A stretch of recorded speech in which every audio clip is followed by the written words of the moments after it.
경륜이 좀 짧아서 이게 짧은 시간에 이게 다 할지 모르겠어요. 그래서 일단 먼저 갑상선을 중심으로 해서 설명을 드려보겠습니다.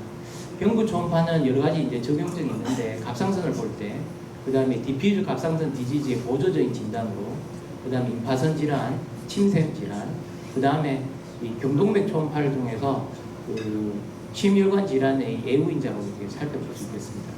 여기 보시면 이제 목에서부터 초음파를 쭉 내려가시면, 요게 지금 텅이고요. 여기 다이게스트릭 머슬이고, 여기 서브링구랄 그러십니다. 거기서 조금 내려가면 여기 사이로이드 카틀리지가 보이고요.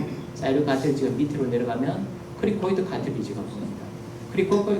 사이로이드 카틀리지와 크리코이드 카틀리지 사이에 멤브레인이 있는데, 이게 본래 우리 인투베이션 할 때 여기 뚫는 자리입니다.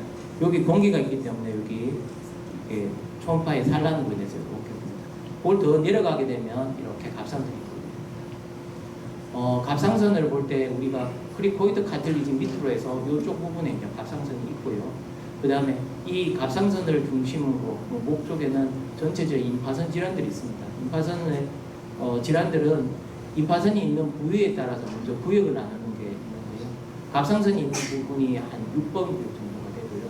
그 다음에 카로티드 아테리와 SNCM 머슬 요 뒷보드를 중심으로 해서 이 두 라인을 따라서 2번, 3번, 4번을 나눕니다. 그래서 갑상선이 있는 구역이 한 6번 정도 되고, 그 옆에 카로티드, 그 다음에 SMD 쪽까지가 4번, 그 위쪽으로가 올라가서 하이오드 본을 기준으로 해서 3번, 그 위에 2번, 그 다음에 SCM 뒤쪽으로 5번, 뭐 이렇게 보시면 목을 보시다가 임파선을 봤을 때 이게 몇 번 구역에 있는 임파선이다 하는 걸 아실 수 있을 겁니다. 그리고 또 한 가지는 이제 여기서 보시면서 우리가 이제 침샘을 보기도 하는데요. 이 밑에가 서브링구얼 보드. 이게 앞쪽에서 보시면 텅이 있고 텅 옆에 쪽에 서브링구얼 보드, 링구얼 그랜드가 있고요. 거기서 맨디블 따라서 옆으로 가면 서브맨디블라 그랜드가 이렇게 보이고요. 거기서 따라서 귀 쪽으로 올라가면 파로피디드 그랜드가 이렇게 보입니다. 그러면 이제 갑상선의 중심으로 해서 먼저 보십니다. 갑상선 보시면 요즘 갑상선은 구조가 그렇게 어렵지 않습니다. 선생님들이 보시면 다 아실 수 있을 거고요. 요게 전경근이라고 하고요. 기도, 갑상선, 식도, 경동맥이 있고요. 여기 SCM 머슬이 있습니다. 그 전경근, 엔트리얼 요게 넥 머슬이 중요한 이유는 우리가 이제 갑상선 안에 결절이 있을 때 에코시티를 보는 이제 기준이 됩니다. 정상 갑상선에 이제 제일 처음 보실 때 이제 크기를 보는데요. 크기는 AP가 한 1.5에서 2, 옆으로 한 3, 4, 롱기튜드는 4에서 6 정도 되는데, 이걸 사람마다 다 베리에이션이 있어서 우리가 보기는 어렵죠. 우리가 보통 이제 고이트라고 얘기를 할 때는 어떻게 보느냐 하면, 여기 보면 카로티드 아테리가 있습니다. 보통은 카로티드 아테리가 이 갑상선 밖에 있는데, 고이트가 되면 이게 정석 이렇게 커져서 카로티드 안으로 품게 됩니다. 그래서 갑상선 안쪽으로 카로티드 아테리가 들어와 있으면 이건 고이트다, 이렇게 보시면 되겠습니다. 그리고 이제 갑상선을 보실 때 에코제네시티를 저희들이 보는데, 이게 에코제네시티가 에코제네시티가 어떤 걸 의미하냐면, 정상적인 갑상선에 이렇게 폴리클이 있어서 반사가 많습니다. 그래서 하이퍼에코에게 나타나고요. 여기 염증이 세서 셀들이 인필트레이션 되면 폴리클이 줄어들고 셀들이 늘어나거든요. 그렇게 되면 반사가 줄어들면서 하이퍼에코가 됩니다. 그래서 갑상선 때 에코제네시티를 봐서 이게 크로닉 사이라이티스가 있다 없다 그런 걸 볼 수 있는 근거가 되겠습니다. 자, 그 갑상선에서는 가장 이제 많이 이제 문제가 되는 저희들 보는 포인트가 이제 노들인데요. 이 갑상선 노들은 갑상선 초음파를 봤을 때의 형태에 따라서 이 임상적인 리스크가 달라집니다. 그래서 갑상선 초음파를 보고 거기에 형태에 따라서 이 위험군을 나눠 놨고요. 이 위험군이 결국은 실제로 말리건시 리스크하고 정비례하기 때문에 이 초음파의 영상에 따라서 리스크 그룹을 나누고, 여기에 따라서 조직 검사를 하고 환자한테 위험을 보지하는 게 되겠습니다.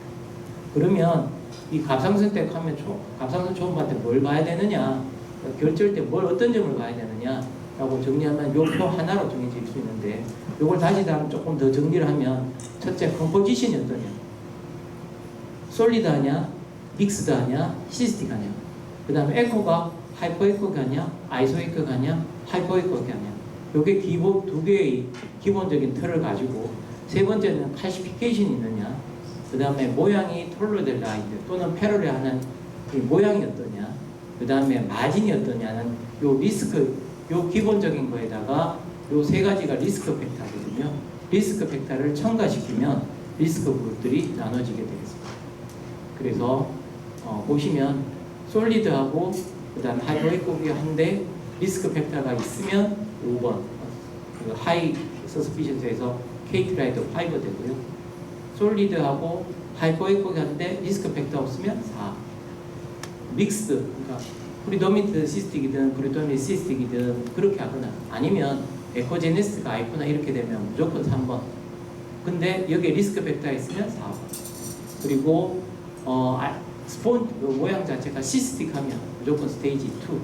그 다음에 솔리드 프리믹스드 형이라고 하더라도 그 안에 스펀지 폼이거나 또는 인트라시스틱 칼시피케이션이 있으면 이런 스테이지 케이트라이트 2로 보자. 이렇게 전체적인 오늘의 강의 요점을 얘기하면 이렇습니다. 그럼 하나씩 보겠습니다. 자, 먼저 보셔야 될 건 다그나고 용어의 정의만 보시면 되고요. 우리가 솔리드 하는 거는 시스틱이 하나도 없는 겁니다. 조금이라도 시스틱 컴포넌트가 있으면 믹스드에 해당이 되고요. 시스틱은 완전히 솔리드가 없어야 됩니다. 그 다음에 스펀지 폼은 솔리드 부분이 있는데 솔리드 부분이 약 한 50% 이상 마이크로 시스틱 체인지가 있느냐, 그거를 스펀지 폼이라고 합니다. 좀 이따가 설명을 한번 보시도록 하고요. 에코익은 엔티리어 낸 것을 보다 같거나 더 낮으면 마크드 하이퍼 에코익, 옆에 주위 정상적이거나 낮으면 마일드 하이퍼 에코익, 옆에 사이드 조절과 같으면 아이소 에코익, 이렇게 구분합니다. 그게 한번 보시겠습니다. 지금 여기 보시면 이건 솔리드죠. 솔리드고요. 요 시스틱이 있어서 요거 프리도미트 솔리드입니다. 이렇게 있는데 시스트한테 여기 솔리드 있죠. 요거 프리도미트 시스틱이라서 이거 두 개를 우리 옛날에는 믹스드라고 했습니다. 자, 네 번째가 이제 스펀지 폼인데요. 솔리드 컴포넌트 중에서 이런 마이크로 시스틱 체인지가 50% 이상. 만약에 시스트가 한 반쯤 되고 솔리드 컴포넌트가 반 되는데 그 솔리드 컴포넌트의 반 이상 이렇게 되면 스펀지 폼이에요. 스펀지 폼. 옛날 말로 하면 허니콤 모양으로 보시면 되겠습니다. 그 다음에 에코제네시스를 보겠습니다. 여기 노즐이 있고요. 여기 엔티린 넥스보다 더 낮죠.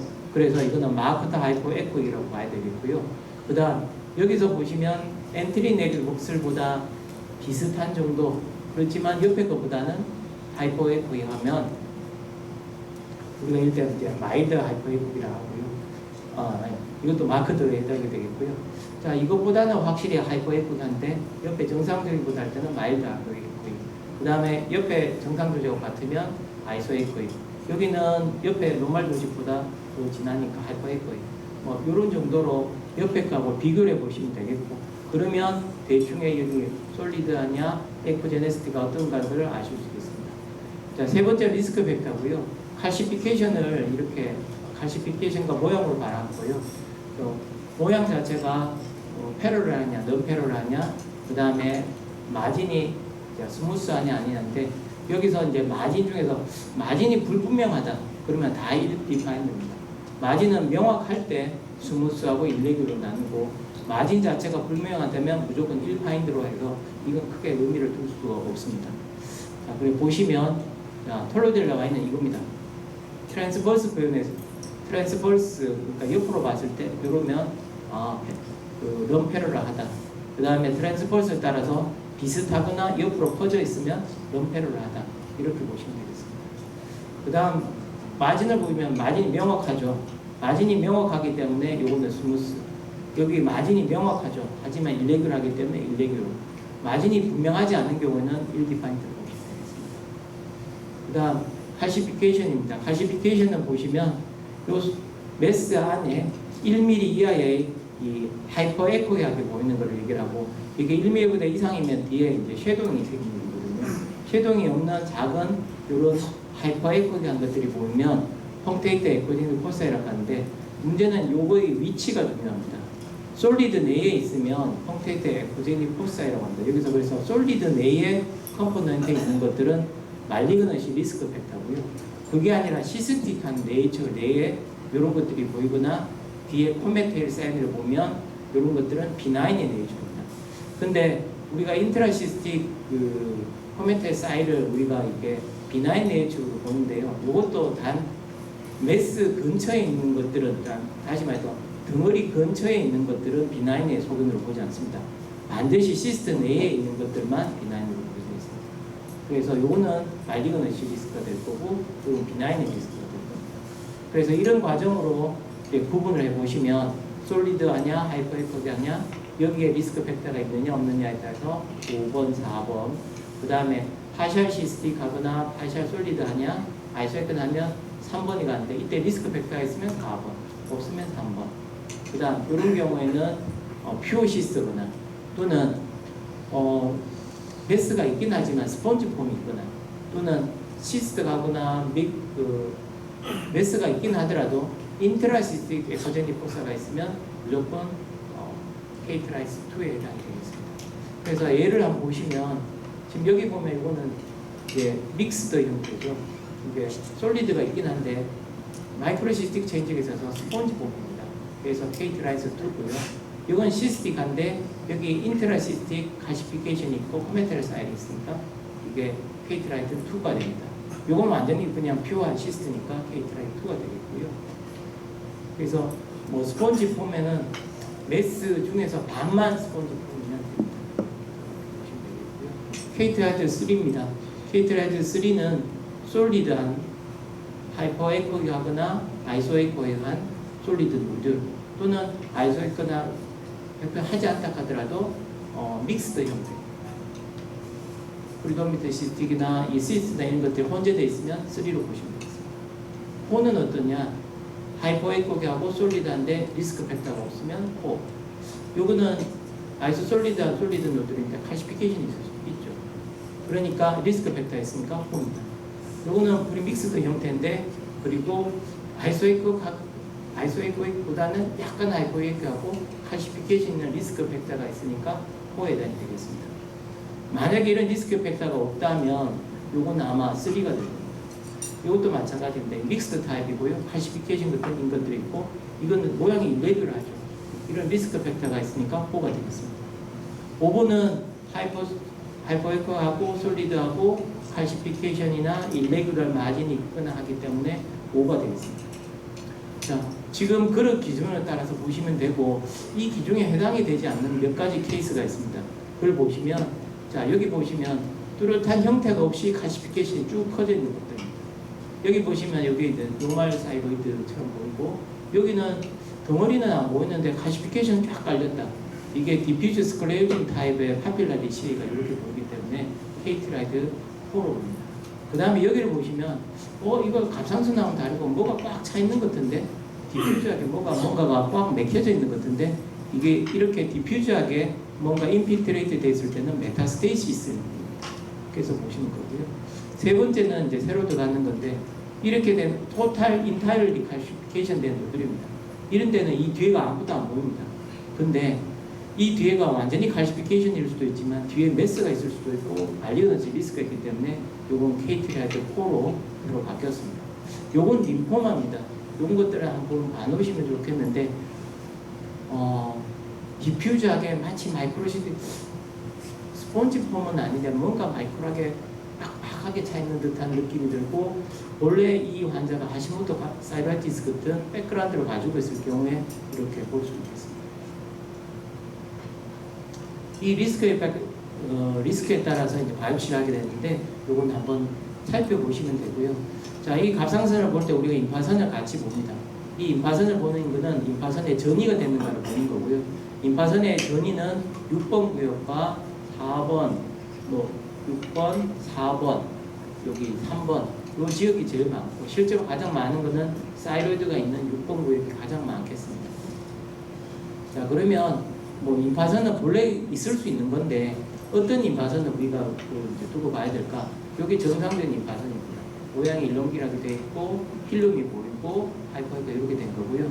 어떤 임파선들이 보이면 문제를 잡느냐? 시스틱한 체인지가 있거나, 칼시피케이션이 있거나, 그 다음에 코티칼 에코제니스트가 다를 때, 사진을 한번 보시겠습니다. 이게 정상적인 림프 노드라면, 여기 보시면 아주 하이퍼에코도 이렇게 시스틱 체인지가 되는 거고요. 그 다음에 여기 보시면 시스틱 체인지가 되고 칼시피케이션이 되어 있죠. 그리고 코티칼 쪽에 여기만 있고 이쪽에는 하이퍼에코제니스티가 없어야 되는데 이 가 쪽에 이렇게 돼 있죠. 이런 것들이 있으면 시스틱 체인지나 칼시피케이션, 코티칼 하이퍼에코제니스티, 그 다음에 그 블러드 플로를 띄어봤을 때 비나인 경우에는 힐라 쪽에만 블러드 플로가 가는데 페리페럴 쪽에 블러드 플로가 가면 말리그넌시의 이 사인으로 보고 위험이 있다고 보고 림프노드를 FNL을 하든지 리스크를 보셔야 되겠습니다. 그 다음에 이 갑상선 중에서 리스크가 될 수 있는 것들이 다른 쪽으로 침범했을 때입니다. 마이너한 경우는 이 경계선이 안 보이는 걸 얘기하고요. 메이저한 거는 이 경계선가 안 보이는 게 아니라 이 경계선 바깥쪽으로 이 메스가 이렇게 나와 있는 겁니다. 이거는 이제 익스트라 사이로널 익스텐션, 다시 말해서 인베이전 됐다는 걸 보시면 되겠고요. 특히 이 트라케아 옆쪽에 이게 있고 이 사이가 앵글이 원래는 이게 날카롭단 말이고 좀 떨어져 있다는 얘기고요. 이게 각이 이게 좀 좁아져 있고 이렇게 되어있다면은 침범한다는 것으로 보고 이런 경우에는 이게 인베이전의 리스크가 있다라고 보시면 되겠습니다. 또 한 가지는 트라케아가 있고 여기가 에스파고스가 있으면 트라케아 에스파고스 그 루브 쪽에 이 라닝지얼 러브가 지나가거든요. 이 러브가 침범될 위험이 있을 경우에는 하이 리스크로 우리가 판단하고 있습니다. 이 보시다 보면 사이로이드에 이게 노들이라고 의심하게 되는 경우가 몇 가지 있는데 머슬과 인터페이스 그 사이에가 이게 간섭을 일으키면 이렇게 웨스처럼 보이는데 이때는 사이로이드를 볼 때 좀 눌러서 보시면 인터페이스가 없어지니까 이런 것들이 사라지게 됩니다. 이런 것들이 있고 두 번째 사이로이드 안에 뭔가 하이퍼에코한 것들이 보인다. 롱기튜드를 하고 좀 그렇다 그럴 때는 반드시 도플러를 해서 파워 도플러를 하셔서 이게 뱃슬이 아닌지 한번 확인해 보시는 것들도 도움이 되고요. 그 다음에 갑상선 안에 무슨 큰 덩어리가 있다. 갑상선 아니냐, 특히 인페리어 볼 쪽에 큰 덩어리가 있을 때는 파라사이로이드 아데노마나 파라사이트 하이퍼플레이지아를 한번 염두에 한번 두셨으면 좋겠습니다. 그리고 그 밑에 시스틱 체인지가 있으면 파라사이로이드 시스트 같은 것들이 있고요. 이런 것들 진단한 거는 이제 프로이드 아스피레이션 하는 게 있는데 일단 이런 것들이 있을 때 갑상선 아니냐 바뀌냐를 먼저 한번 구분해 보시면 도움이 되겠습니다. 그 이외에 에스파셜 다이버티플이 사이로이드 안쪽으로 보이는데 이때는 침을 삼키기만 움직이고 멀티레이를 본다는 특징이 있습니다.